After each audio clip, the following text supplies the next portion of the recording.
Good evening, everyone. Being from South Georgia, I bet all of you thought I was going to get up here and start it off with a hey y'all.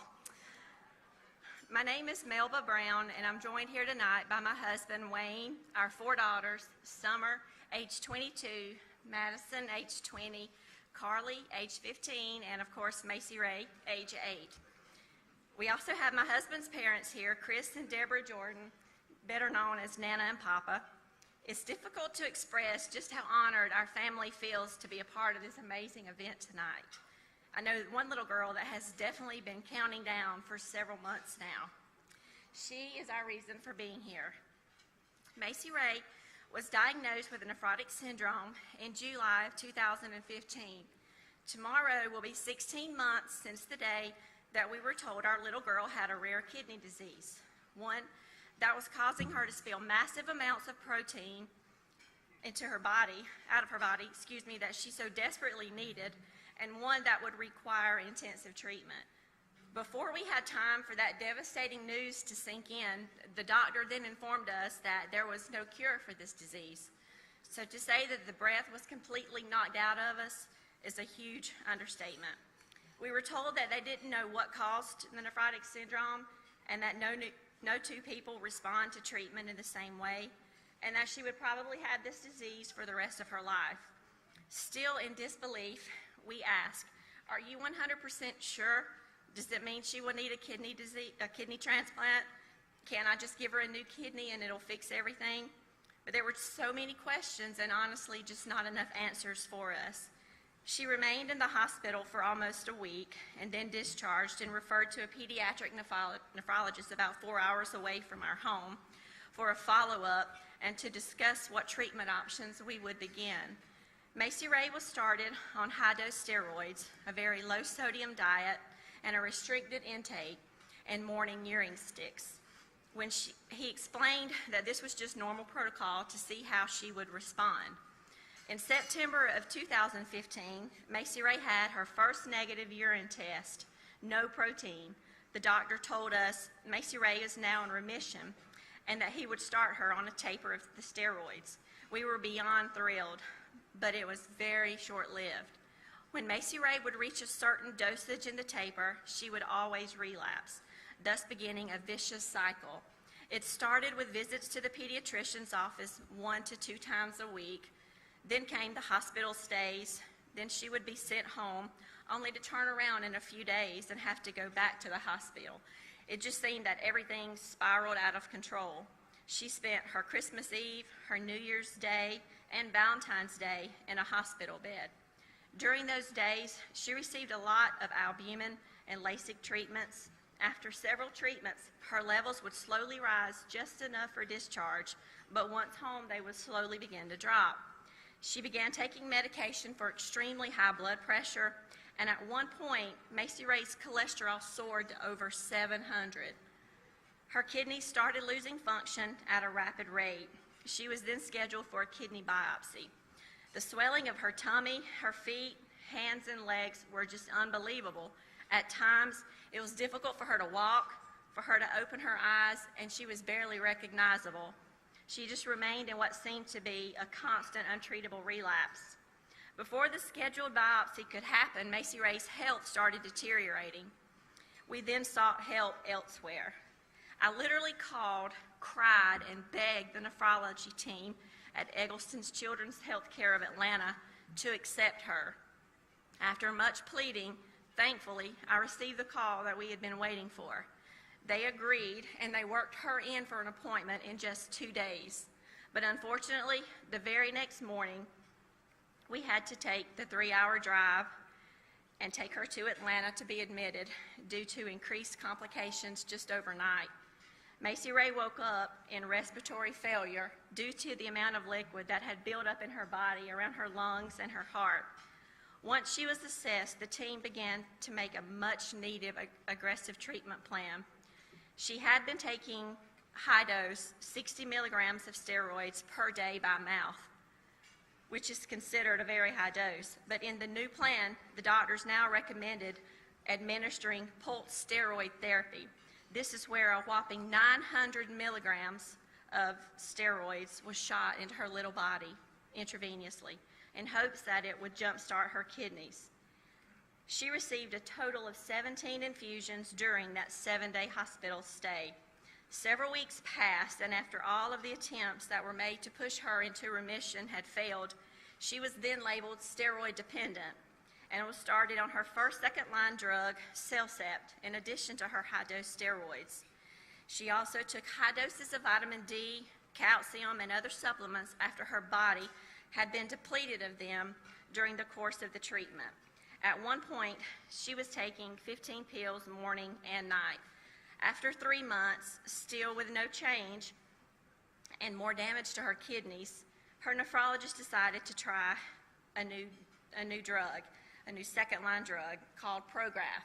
And how blessed we are now to say that in May of this year, Macy Ray's kidneys began responding, and she was declared in remission.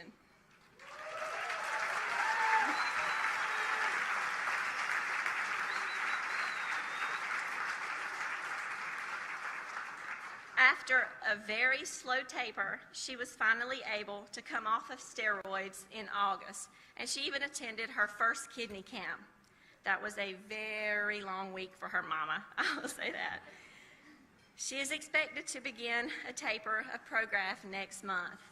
Since diagnosis, Macy Ray has had many ER trips. She's endured being hospitalized 7 times, hundreds of needle sticks and blood draws, many IVs, ultrasounds, along with countless other tests.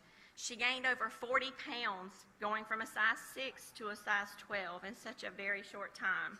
She suffered horrible side effects from her medication, such as moon face, with very red and irritated cheeks. She began growing hair, excess hair, where she didn't want to. Then she began losing her hair in places where she needed it. Her knees, along with all of the other joints in her body, would constantly ache, and that's just to name a few of the side effects she suffered. Some days, she could do nothing other than sleep. She missed months of school, birthday parties, and many normal, everyday activities. She even missed many family functions because of her immune system being so suppressed. We just couldn't take the chance of her becoming ill. I sat in awe and watched this little girl push through all of these things with such strength and grace, always smiling and saying to me many times, "Mama, you know what's sad? I may have it bad, but someone out there has it worse than me." Talk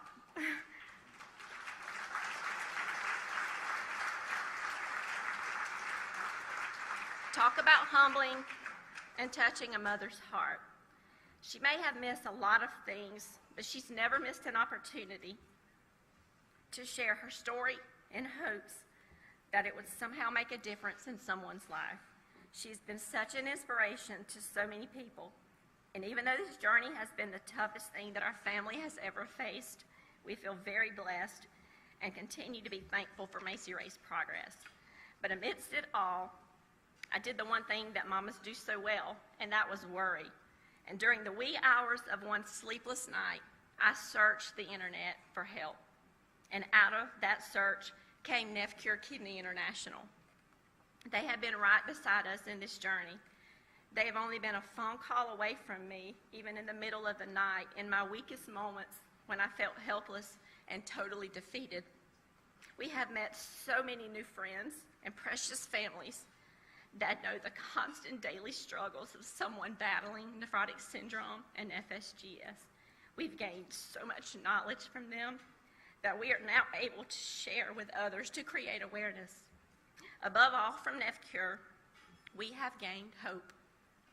Our families want to thank every one of you here tonight, everyone back home, and everyone around the world who so graciously stepped up and donated and given when you didn't have to assist NephCure in finding better treatments and also in searching for the cure. Because it is out there. We believe it, and I have a pretty amazing reason for you to continue to help us in the fight. She's standing right here to my left. It is now an honor to introduce you to my hero, my daughter, Macy Ray.